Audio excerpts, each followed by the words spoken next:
always kind of like watching Friends because they thought they were all friends in real life. Mm-hmm. If people think we're friends in real life, let's get that going. Let's establish friendship.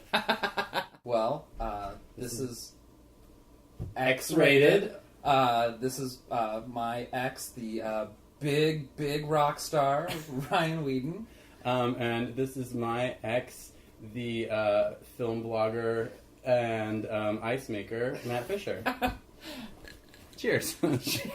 So, yeah, I figure, if we have some banter, some non-movie related banter a little bit at first, it might make us seem more human.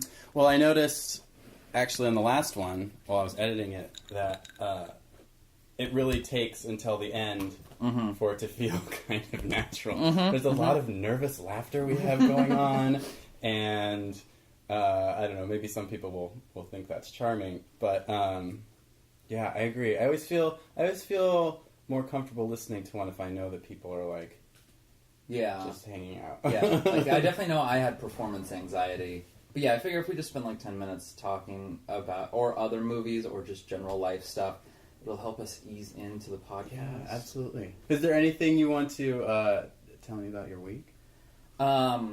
So non-podcast related movies, I've been working my way through Wes Craven films. Okay. They're not great. They're not awful yet. Yeah. I don't know how deep into this I'm gonna go. How far are you? Well, I'm going through like some of his lesser known ones. Like I'm not like I have yet to like rewatch like the Scream franchise or anything like that. Okay. So I watched Last House on the Left, which was solid. I thought I did not care for some of his other earlier stuff, but that was pretty solid. And then I watched the one that he did right before Scream 4 that was called like My Soul to Take. And I was like, I don't know what he thinks teenagers like act and sound like, but like, this is pretty far off from that. Like they were all age appropriate. Like they all actually looked like high schoolers, as opposed to like in Scream where I'm like, these people are 45. Like these people all looked as if they were like between like 17 and 20. Right. Okay. Like age appropriate teenagers. Like took place in high school, but it just seemed like he had like 5 different ideas, but like only budget for one movie. Oh, like, man. New Line Cinema was like, "No, we're giving you one movie. That's it. Like no extended contracts." And they just like shove it all in. Yeah, there. so he just like worked it all into like one movie, and it wasn't a great film, but it was definitely watchable. Like I could definitely just sit back and like not have to think about the meaning of that movie. Yeah, I've always felt like he was a very capable director. Like, all of his films that I've seen were always, like... Have you ever seen Shocker? No, but it is on my list. Yeah. I was gonna say, that is, like... It's got some, like, kind of stupid stuff at the beginning. Like, it has Timothy Leary as a priest. Okay. And at first you're like, oh, this is gonna be, like, meaningful. Like, it's gonna, like, mean something. And it doesn't, like, at all. Like... It's just, like, they needed someone to play a priest, and, like, Timothy Leary was just, like, on set that day anyway, and they're like, let's throw a collar on him, yeah. like, and, like, yeah, that's, like, the extent of his role. I was like, oh, I thought it was going to have something to do with, something. That is one of the easier costumes when you think about it. In costume design, it's basically just, you have, like, a judge's robe or a graduation gown laying around, and you just throw, like, a... I once played a judge in a short film. Oh, yeah? Yeah. What was the short film? It was about how judgy I was. So typecasting. Yeah. It was like me and some friends were just like sitting at a coffee shop like judging people as they walk by, and like our guardian angel like comes down to like show us what our life will be like if we continue down this judgy path. And all of our futures are where like one person was like a judge for American Idol, like I was a real judge like in a court of law, and I awarded myself like $50,000 in punitive damages. So it was like, he came down to like show us our future, but it was like all of our futures were awesome because we were so judgmental. Is this short film available? I don't think so. I don't think the person ever actually finished editing it. I see. I was like, I think I was like 23 at the time. Okay. Just a babe. Well, that's actually a topic I've been wanting to broach. Me being a babe? No. I have also wanted what to a segue. Finally, we're talking about the issues that matter on this podcast. So yeah, how do you deal with that? I mean, it's really tough, I'll bet. No, but what I wanted to broach was that, like, movies in general, like, maybe we'll get really critical about some in here, which I mean, hope to. I love ripping apart other people's work. But movies are really hard to get finished. You know, it's like, if you think of, like, that Patton Oswalt thing where he's talking about the deathbed, the bed that eats people. Yeah. Do you know this bit? Yeah. Yeah, so it's like, just the fact that people can finish a feature-length film is, like, that's impressive. A lot of times, like, I just don't, like, I used to try and, like, write small, little, just, like, 50 words on, like, every movie I saw. And, like, record, like, the day that I saw it. And I've fallen behind a lot recently with it. Like, I'm really behind. But I find that, like, one of the things about writing it is, like, this pressure to, like, just have it wrapped up in a nice, neat little bow. And then I heard about some author that, like, when he finished a book, he always deleted the last sentence. Because he said that, like, that urge to, like, always have it, like, in a nice little bow is so strong that he just wanted to, like, cut it off from that. Like, he's like, I'll never be satisfied with how it really ends. Like, I will always look back in, like, 20 years and be like, I should have ended it with a different sentence or something like that. So he's just like, if I just stop that, like, if I just make it so that it's not in a nice little package, then, like, I just can't do anything about it. Like, it sort of stops that urge. Well, that's the saying, isn't it? It's like, it's never done, it's just do. Yeah. But I feel like with a movie, because it has so many moving parts to it, and, like, there's, like, so many different ways to, like, cut it, or so many different takes, like, I feel like it's especially hard in those instances to decide, like, what is going to be on the final cut of this. Right. Like, yeah. Well, and then just, like, even getting it filmed sometimes, you know, you need so many people to make a film. I mean, these days it's less complicated than it was, you know, 30, 40 years ago, but still, you know. Lynch chases his ideas or whatever. He doesn't have to get a whole crew. He just gets some shitty little camera. Well, in these days, you know, it's on your phone. Yeah. For crying out loud. Did you see that? It was a commercial that David Lynch did. It was, like, for, like, Dior or something. Like, it was like a fragrance commercial. I don't think so. And if I remember correctly, it had further in the chronicle of Matt not being able to pronounce anything, Marion Cotillard. Marion Cotillard, yeah. Yeah. It was like, fragrance, or maybe it was fashion. Something like that. It was, like, in France. Okay. And, like, he directed it, and it was just, like, this shitty little commercial that looked like crap. I'm like, there's a lot, like, Wes Anderson did one, Nicholas Winding Refn also did one. Okay. I don't know if I know that name. He did Drive, most recently Neon Demon. Okay. And it was the model Blake Lively was in it, and I don't remember what product it was for. Like, I remember the director, and I remember any stars that were in it, but I don't remember what they were advertising. Perhaps if we have listeners, they'll write in on this point and be like, hello. I did want to tell the listeners that due to the success of our first podcast, the producers have loosened the purse strings, and we have ice money now. That's true. I was going to say something about that. So, Jessica Walter, if you're listening, your water no longer has to be lukewarm. If that was the tipping, that was the deciding factor. I know that in your contract it was water with ice, and we just couldn't bend to that demand. Proof. Nothing sounds like ice in a glass. Nothing else.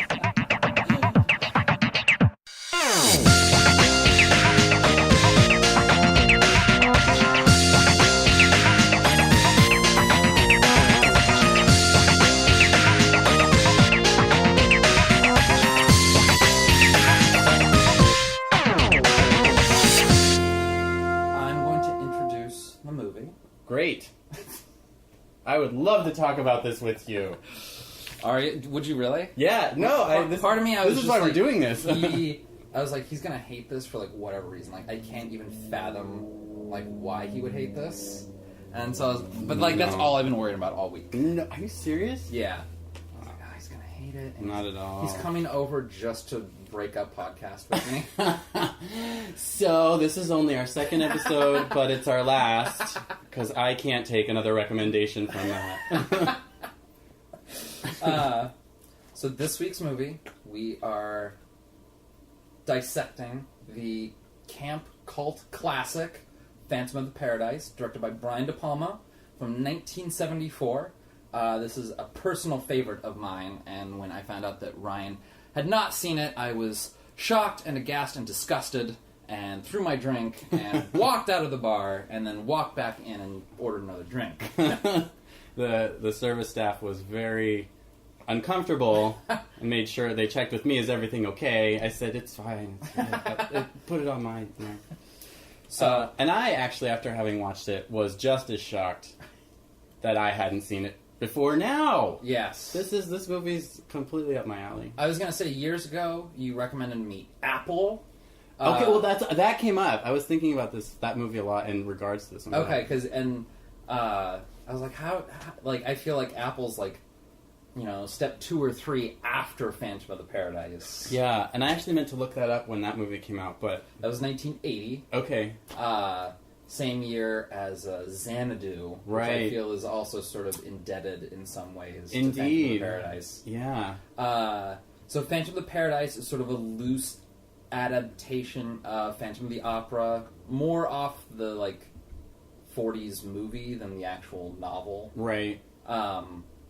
And, a little bit of the picture of Dorian Gray kind of mashed in there. Yeah, and there's a little bit of Faust mashed in there. Yeah, there's a lot of just sort of, gothic horror classics in there. But I feel like Brian De Palma kind of, was taking, the sort of rock and roll musicals that were, big in, the late 60s and early 70s, like Hair and Godspell, but it was right before glam rock started really kicking into gear. Right. So let's see. Ziggy Stardust came out in 72. Yeah. And then so that's 2 years after that. Yeah. And that's a really interesting point that you bring that up, because I think glam rock in general was a really interesting genre of music because it was already kind of making fun of itself and referential, and self-aware, and then so parody, it was just ripe for people to kind of make fun and but also embrace it, use it as a vehicle. Yeah, and glam rock, it's also sort of theatrical in nature. There are characters in it a lot. There's Aladdin Sane, there's Ziggy Stardust, so it kind of it lends itself to greater expansion. Exactly. Themes. But now the original stage play of Rocky Horror came out in 73, but the movie didn't come out till 75. And Phantom of the Paradise and Rocky Horror, I don't like talking about them together, but it's almost hard not to. Yeah. Just they're both rock and roll musicals, they both kind of have that same sense of camp, and they came out so close to one another, but Phantom of the Paradise came out just the year before, at least the movie did. And there's just some things that I think that Brian De Palma nailed in terms of sort of prescience about the music industry. Okay. I feel that he could see where it was going at that time almost. So there's the character Beef. Right. Well, that was one of my favorite lines. I want to say I really like the writing on this quite a bit. We talked a little bit before doing this podcast of what's more forgivable dialogue tropes or plot tropes. Yeah. And I really feel like this one didn't disappoint either way, to be honest. Yeah. And so I really loved that line when they finally introduced Beef, is he says something like, "Ladies and gentlemen, I give you the future." Beef. And I burst out laughing as soon as he said that. That's great dialogue. and Beef, that is good. What I like about that character is Meatloaf's Bat Out of Hell didn't come out for another 2 or 3 years, but he already knew that character there was gonna be singers that had names like this. We have Beef here, and then 3 years later we have Meatloaf. Right, in you're real right. life. And you can't have meatloaf until you've had beef, so you need beef first. And the type of singer that Beef is sort of that over the top power ballady, meatloafy type upper singer. register. Yeah. So I thought that and then even Beef with his leopard print pants and stuff like that. I feel kind of like gets into like the Van Halen type era stuff, like Sure. the David Lee Roth like over the top lead singer hair type. metal. Yeah. So I feel like which borrowed heavily from glam. Yeah, at least, like, definitely. in dress. Yeah, definitely. Yeah, so I don't know, like there was just something about like that specific, like with Beef, that character. It was like he was able to see like 10, 15 years like ahead in like musical trends and things like that. Well, real fast while we're on Beef, yeah, always. As soon as he talked, I was like, oh man, should I be offended? Oh, because of his... Yeah, I mean, he's obviously a homosexual. Yeah. And so it's like, well, first I was like, oh, should I be offended or just go along for the ride? And eventually I just settled on, I actually kind of like Beef. Yeah. It's like, so I don't care. Yeah. But I knew he was gonna die. Spoiler alert! Like that's just what happens to gay characters in this time period. Yeah, but actually, like I'm glad you brought that up. I'd forgotten I want to talk about that. I wondered if back in the day, like his sort of like fey gay lisp was like played for laughs, because I watch it now and it doesn't seem that far removed from like actual gay entertainers I know. Yeah. To me, it actually kind of rings true. But I wondered if back in like '74, if like they threw it in for laughs. I think so, but I like that he gave him a little bit of dimension later, like when he's leaving. Yeah. And he's all like, I have been in show business for whatever years, and I'm not going on. If I'm running away, it's not because have stage fright. It's because it's like they give him a little bit more. Yeah, like he is a supporting character. You can only give them so much depth. Right. But yeah, like they made him a real character. Like it wasn't just there for laughs. But yeah, I always wondered that. Like, but it's also just code, So it's like Yeah. this is the sissy, this is the homo, and like it was like pretty heavy-handed in a way. Yeah. But like I didn't mind it. I honestly didn't, because he ended up becoming like the most lovable character, I think. Yeah, like he wasn't like one of the villainous characters. Like he was a ardent professional. And he had a level head. Like it wasn't like he was totally spaced out or coked out or a sex addict or something. Like I felt his portrayal was pretty fair. Yeah. He had I wrote down one of his lines. What was it? I know drug real from real. Yeah. And Brian De Palma did a lot of stuff in the theater, so I feel like he might have that might have been a type, like a person that he ran into a lot. And I was like, well, I gotta put that in here. Mm-hmm. I think it was fair treatment. It feels a little caricatured at first, but then afterwards I was like, no, I like Beef. Yeah. I'm okay with Beef. I have no beef with Beef. And so to go back to the prescience of the movie a little bit, I also feel like the Death Records thing, I feel like that really kind of hit on like the nihilism that would come like later in like the music industry. Sure. Like the whole 90s? Yeah, exactly. Like, I don't know, like there is like Death Row Records now, I know, but like, yeah, I don't know, there was something about like death, like that seems so far ahead of its time to me, like watching it, like not even like trying to like envision it at the time, like even kind of now, having a record called Death with like your logo being a dead bird. Yeah. I don't know, for some reason that just seems so forward thinking to me, that like it really seemed like he was like thinking well outside like the musical mainstream at the time. Well, I don't want to throw too much water on that for you, but it looks like, when I did a little research, that originally it was called Swan Song Records. Oh yeah. Which is sort of like Death, but then like Led Zeppelin, that's their record label. Yeah, like had just come out with that label like months before the movie came out, and like so they had to do all this cover up, like post production cover up kind of stuff. Yeah. But I agree, though. I mean, definitely, it's like the same thing though. Swan Song means like your last song, moving out, blah blah blah. So same idea. But yeah, and actually, if he chose to replace it with Death Records, that's pretty cool. Yeah, yeah. Fine, I'll just call it Death then. So much for artistic nuance. Yeah. And there is sort of the recurring theme of birds in the movie too, right? Because you got Phoenix, you got Swan. By the way, the name of his house is the Swanage. I mean, it's fine. I just was like, I don't know, you can come up with something So that guy was like a real, like, singer, songwriter. Right, in the yeah. 70s. Paul Williams. Yeah. I didn't know. I don't remember him ever being a pussy magnet. But, yeah, that was my main beef with him as the character. It was just sort of like, oh, he's not.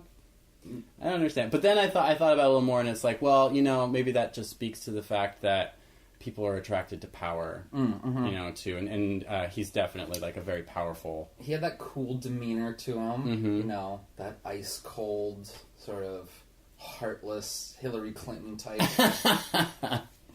She's just not likable. Very important in a candidate.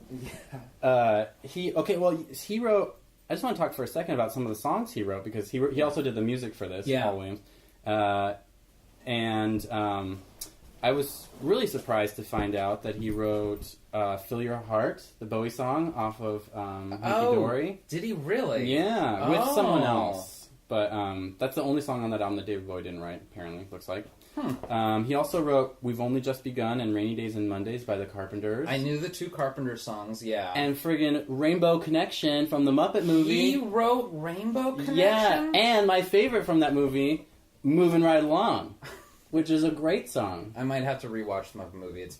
I haven't watched it since I was a child. Yeah, I did it a couple years ago. It's really fun. Is it? Yeah, it's really good. But yeah, "Rainbow Connection," Paul Williams. There you go. Yeah, all right. I got really into the audio geek part of this movie at some point.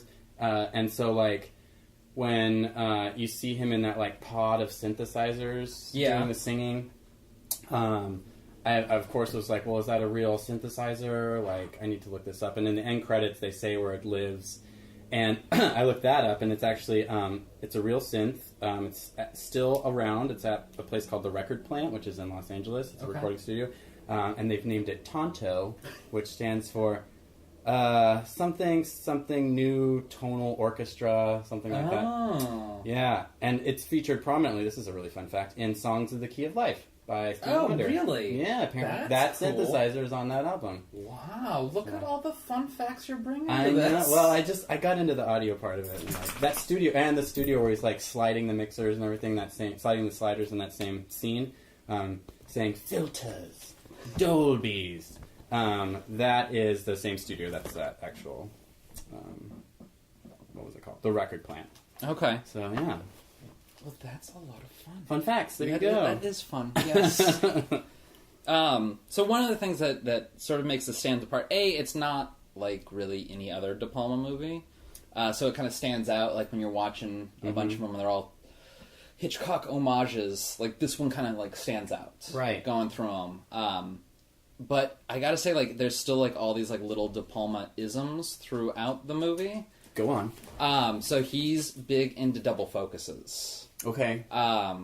Like even like when Quentin Tarantino does them, he calls them De Palma double focuses. Oh. And they're really like in De Palma's heyday. Like he uses them at least once per movie. And he's also really into like long shots, oneers. Okay. Just like letting the camera roll. And this one has those two things combined. Yes, I wanted to talk about this scene so much. That's when that started happening. I was immediately just like, not necessarily brought out of the movie, but then suddenly was just like, oh my god, this is happening at the same time. And I was like, is it the same take? Is this? I mean, it looks like the same take. I don't know. I think it is. I think it is too. Though. I think it is. It's like definitely synced up in such a way that like the illusion is complete. Yeah. Well, I was like when you see, because there's times when you see the bodyguard, I don't know, manager guy, I can't remember his name. Yeah. And he's like, when he's moving, it's exactly the same because you can see him in both screens. Yes. Yeah, and you could just kind of see like what was happening in one. You could see like the shadows and like people. It definitely looked as if there was just two different crews filming at the same exact time, and just having this one long shot. God, that must have been all day. Yes, they did that. That was all that was scheduled for that day. You know, and I love that scene. Because like when you start to fetishize style in movies, like that's the sort of thing you're like, oh my god. But also, I think it really captures the feeling of, like, a big dress rehearsal in a show. Like, it's chaotic. There's a bunch of different moving parts. Mm-hmm. Everyone's kind of doing, like, their own thing and, like, trying to, like, stay on board for, like, the one big project. And it was, like, at the beginning of the scene, you see, like, the Phantom put the bomb in the car. but it goes on so long, and there's so many different like little parts where you're like looking all over the screen. Right. You're listening to different parts. By the time the bomb goes off, you're like, oh, that's right. That was like 5 minutes ago. Right. Like, Yeah. I had forgotten about that. And so it's like, oh yeah, you could like sabotage a show pretty easily because like everyone's just focused on like their own thing. Like it would be just chaos trying to like identify what happened and what went wrong. But and that speaks to a bigger theme of this movie, which is that like egomania / like fame can lead you down the wrong path. Yeah. And so about a year or so ago, 2 years ago, I watched all the Phantom of the Opera adaptations. Mm-hmm. And this is far and away the best. Like, there's really just like no good Phantom of the Opera adaptation. Yeah. Like the old silent one's like good, but it's like it's silent film, and like I know I hate to be that guy, but it's like just I don't know, like that old style of film. Like I like Buster Keaton, like I love like the old silent clowns, but silent drama doesn't hold the same for me. Right. And so, well, like, because they're still trying to use it as a storytelling medium. Yeah. You know? And it's like... And they just have, like, the Wurlitzer organ as, like, all the music. I'm like, this is, like... I gotta deal with, like, 90 minutes of just, like, this. And so, like, really, like, other than this, like, that silent one is probably the next best. And, like, even the more modern ones, it's just, like, downhill from there. Yeah. One thing that I really liked about this, too... was when, like, I felt like De Palma really knew when not to direct, or he knew what to direct. Because, like, you know, there's definitely the temptation to just, like, make every scene dynamic. Right. You know, Michael Bay it up. Yes, that's his one directorial style. Basically. Everything is super dynamic. It needs every moment, yeah. And, like, in the opening credits... it's really just these, like, stationary shots of, like, the band playing the Juicy Fruits. But one thing that I always appreciate is when directors find, like, little things to direct that other directors, like, bypass. And, like, the marquee opening credits. I loved those! Yes. Yeah, I wrote that down, too. I love it because it was just, like, opening credits, like, they're usually just something that gets, like, streamlined out. You get, you know, someone else to take care of it for you. Yeah. And I feel like in this instance, like, he just had the camera doing just, like, stationary shots with just, like, cuts at, like, you know, 45-degree angles and stuff like that. But that, like, he took pride in, like, these marquee-style opening credits. Right, yeah. That I thought were great. And there's just, you know, I can count the number of great, like, opening credits on, like, one hand. Right. And most of the time the movies that follow aren't great. It really gets you, it just, like, gets you there immediately, you know? Like, Yeah. you're in that world, like, boom. Yeah. And it's the same sort of thing, like, if it would be like if you're going to a show somewhere, and then as you approach the theater, those lights are blinking, and then you're, like, you're in that world. Yes. You know? And yes. so he really just gets you there. And then I would like to follow that up with the long shot he has right after that, which is the second musical performance. Yeah. You see the main character, whose name I can't remember, Winslow something. Yeah. Performing his song, and it's just one 360-degree shot around him, and there's no cuts, and it's really nice because it's like you feel intimate and connected to this character right away. You know, there's no distancing whatsoever. Yeah. You have that nice song. He's up there doing his thing. I also like because you get that sort of like bird's eye point of view. To go back to birds. Of like the bodyguard and Swan watching I them. forgot that came first. That came before that. Well, but I love it how there's like this negative space, like focusing on Winslow as he's like setting up down there. Like you see him just like sort of off in the distance in the background. And I loved how like at the end, like the big white gloves came up and obscured it and clapped for it. I was like. Because you don't see Swan, you just see like the bodyguard off to the side of the screen, like talking at the camera, and then these just big white hands come in. I was like, that's a cool little directorial choice. I like that. Well, and he makes it so that bodyguard is talking to the camera. Yes, which was weird for me at first. It was disorienting because I thought he was talking.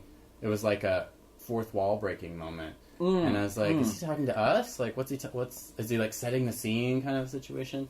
And then you realize, like, oh no, he's talking to another person who's off screen. Yes. Which I thought was a cool choice. So yeah, there's just, He knew, like, just when to, like, let it be and, like, let a shot be a shot, or, like, let the performer sort of hold, you know, the torch.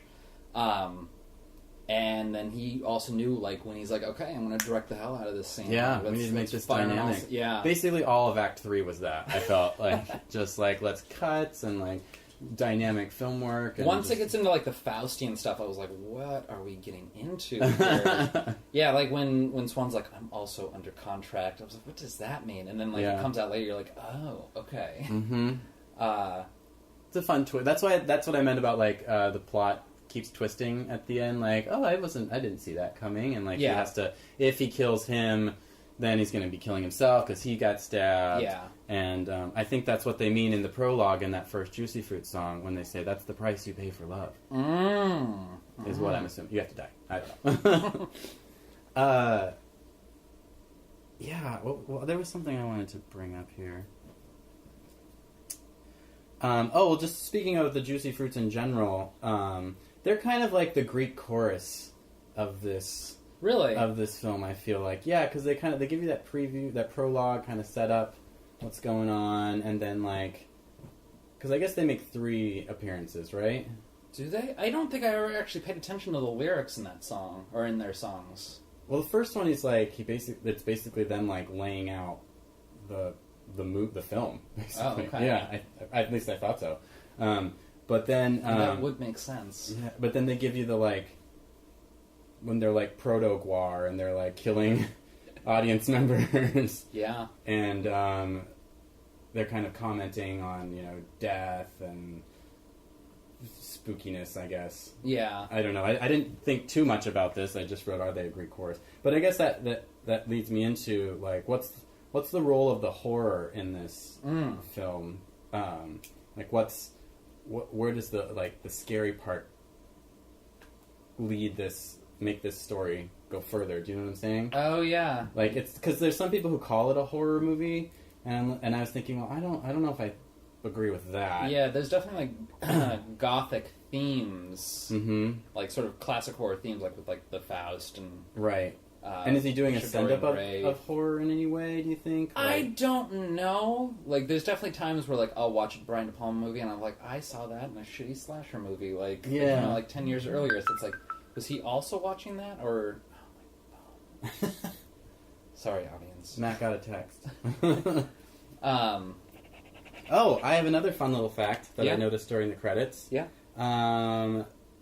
Set dresser. For this film, which is, I think, the equivalent of, like, continuity with props, basically, was my best understanding of that. And if anybody who works in films and is listening knows better, please correct me. Yeah. But for this film, it was a young woman by the name of Sissy Spacek. Oh, really? Yes, who later went on to perform as Carrie in Brian De Palma's other masterpiece. Yeah, so... I don't know if that's like where he first met her, or I didn't delve that far into it, but I did remember seeing that in the credits and saying, wait a minute, this needs more. Just that, like... So this is what made me think of The Apple, is the scene, so, like, Beef dies. Yeah. And they, like, thrust a microphone in Phoenix's face and is like, go sing a song, and she comes out and sings this lovely ballad, and it's actually a really strong song. I actually really like the song, but the audience just sits quietly and they're just enraptured by Phoenix, and it's like, after this crazy raucous number, it's like, it may be the biggest, like, noisiest rock number in the movie, and then it's like followed immediately by a ballad, and they're all just sitting there like, and somebody dies at the end of that. And then they're all just like, yeah, I like this. And that's the same thing happened at the beginning of The Apple, where it's like it starts off with this crazy disco number, and it's like on a, you know, like a American Idol style show. And I was like, well, that's pretty good, but like, you know, and it like goes to, they have like these meters of audience clapping, and it's like pretty good. And then it's followed up by this horrible folk duo that are just like, la, la, la. And then the audience is like, wow! Oh my God, that was amazing! It's like, my suspension of disbelief was just was tested, I will say.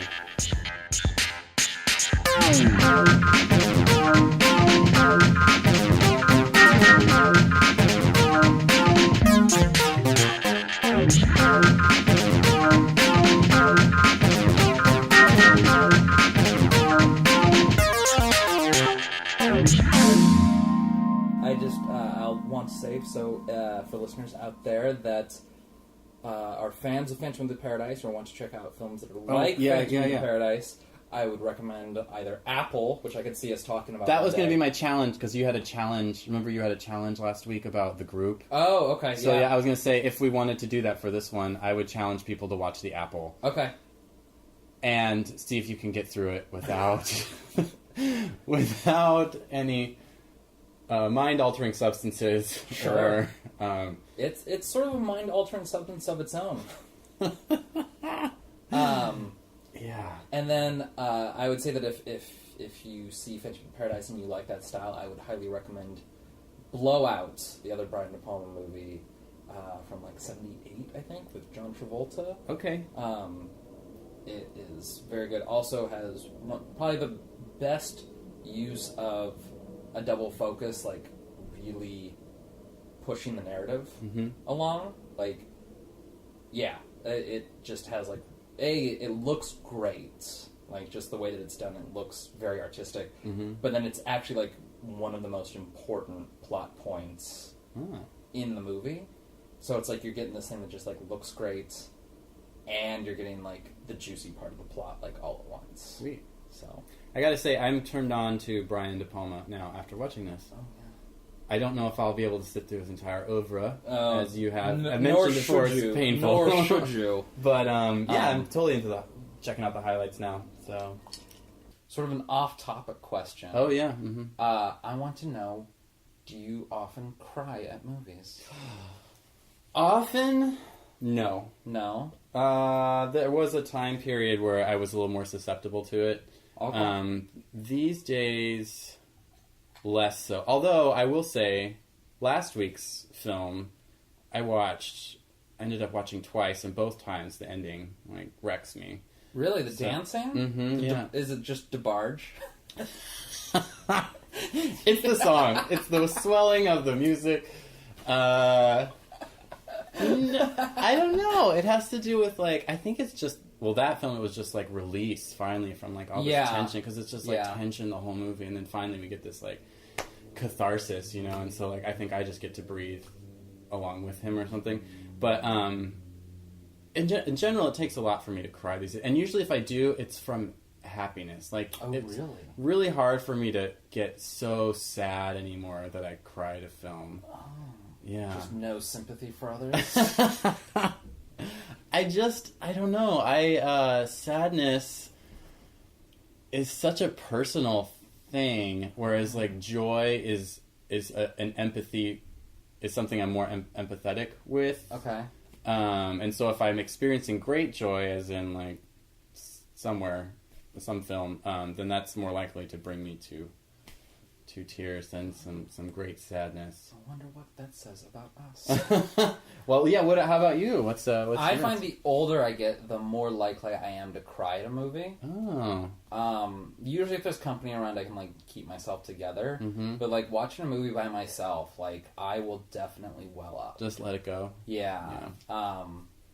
Yeah, I'm trying to think of like the last movie that like I really like bawled at, but yeah, it's definitely like I used to never cry at movies, and then something changed probably about 5 years ago, and then it started kind of becoming like a regular thing. Yeah. Well, there's nothing to be ashamed of. No, that's what I'm talking about. Oh. Like, I didn't bring it up if I didn't want to talk about it. That's true. I guess you brought this up. Yeah, I used to cry in the theaters a lot more. I guess I don't really go to see criers as much. Yeah, I almost cried at the end of Carol, even though like I knew what was coming. Like that scene when like they're at the restaurant, like the scene at the restaurant at the end of the movie. I was just like, oh my god, oh my god, oh my god, oh my god. I think I teared up at that, but it was just like a single tear. These days that I can do that. I don't know if I count that as crying though. Is that crying? Well, I'm not saying like when was the last time you bawled. Well, because there's definitely like I've had boo-hoo, ugly face, Claire Danes cries at films, and that's what I was talking about at first. Because I mean like I well up once in a while. I'm like, well, that's so sad. Claire Danes, if you ever want to be on the show, we will check everything. We have ice now.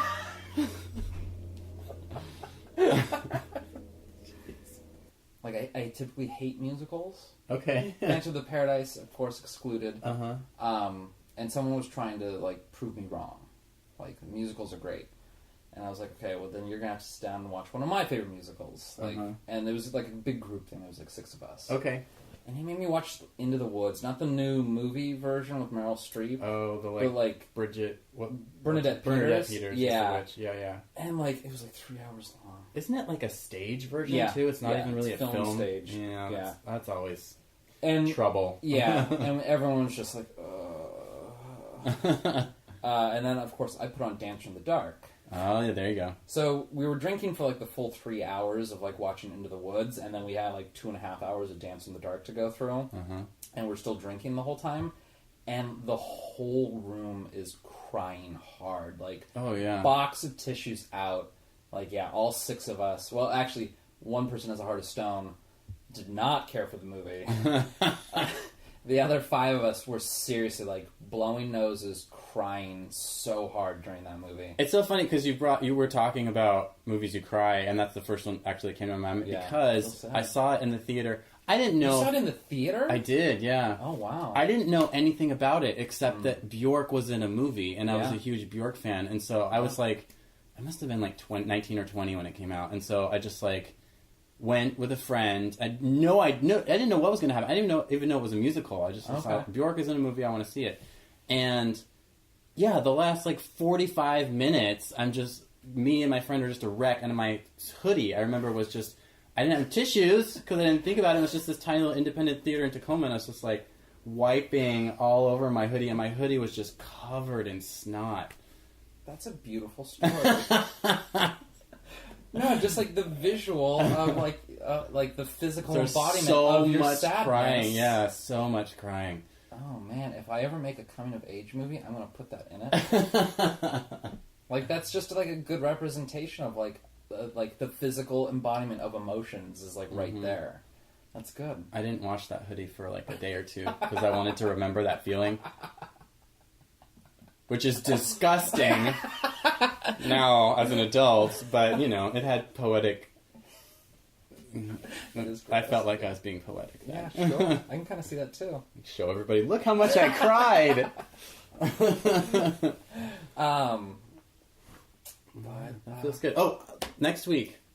Next week? Yeah. Yeah, you're I have a choice. One. Yeah, I think what I would like to choose for next week is Whiplash. Oh, okay. Yeah, I didn't get around to seeing that one. Yeah, I chose this one because I wanted to pick one that you haven't seen again. Yeah. And I also wanted to pick a recent movie that blew me away and revisit it shortly after it blew me away. I watched this like maybe about a year and a half ago was when I first saw it. And so I want to get a quick revisit of it, like, you know, after already seeing it and see if it still holds up. Because sometimes you can see something and be caught up in it. And then, I guess I just want to... And then if it's lame later, that could be like years later. But I want to see if it's like the same thing. Just see how I evaluate it this time. Yeah, absolutely. We're sort of seeing if something has staying power is always sort of important, you know, before you recommend it out to someone. So, and even just like, sometimes you can recommend something from a couple of years ago, and then somebody will see it, and enough has changed societally or artfully that it's like, that sucks, you know? Yeah. And so... like, I remember when I watched Mysterious Skin, like, 2 years ago. I was like, oh, God. I know, like, it just doesn't hold up as much as it you really want it does to. not. Like, the dialogue in that movie's so bad. I know. I mean, JGL's still adorable as ever, but... That was his, like... That was his breakout role. Gritty star turn, you know? Yeah, before that it was, like, supporting roles in 10 Things I Hate About You. Yeah. And he goes and plays a gay prostitute, which really on paper I'm like, oh yeah, that's the type of movie you do to like shed your like, good boy image. Yeah. Yeah, but he dove in head first into that one and came out looking good. Yeah, he did a good job in that. Yeah. Jay Gore. Oh, probably doesn't want to be called that. I'm sorry. JGL. Well, he's pretty much the same age as me, so I feel like we're, you know, like... No, I like it. On par, we're equals, so I can just call him nicknames. It's gotta be the least flattering. It sounds like some weird, like, orc character or something, doesn't it? Just like, I am Jagor. Jagor has a potion for you. I'm sorry. Yeah, sounds like the shitty sidekick in a Black Cauldron or something. Yeah. Oh my. So, to add to our list of invitees, Claire Danes, Jessica Walter, Joseph Gordon Levitt. Yeah, we've got a... There's standing, space they're on the open, couch. you know, just like, let us know. There's a space right here. Yeah. You can reach out to us on our Twitter. We got a Twitter now. X-rated movies. I specifically chose... Oh, we should plug our stuff. Oh, yeah. We're professionals. Yes, please follow us, tweet at us at X-rated movies on Twitter. I chose X-rated movies as opposed to X-rated films. Yeah, that's because I easy. figured there was going to be some things that we watch that are not art. Like, Good idea. Some of these things are going to be kind of crappy videos. So I consciously chose not to call everything we watch films. Yeah, good idea. And it so is yeah. EX rated movies. Now you can like our Facebook page. Right. Which unfortunately is Rated X Movies. Okay. Because Facebook had a problem with X-rated movies. They said that there were words in that Facebook did not allow for their pages. Okay. So I determined that it was the EX that was causing problems. I see. And I moved it, and they no longer had a problem with it. Okay. So... Well, Twitter is X-rated movies, and our Facebook page is Rated X Movies. okay, yeah, easy enough. They just flip it. Yeah. We will probably tweet back because we don't have a lot going on. So please do that. Yeah.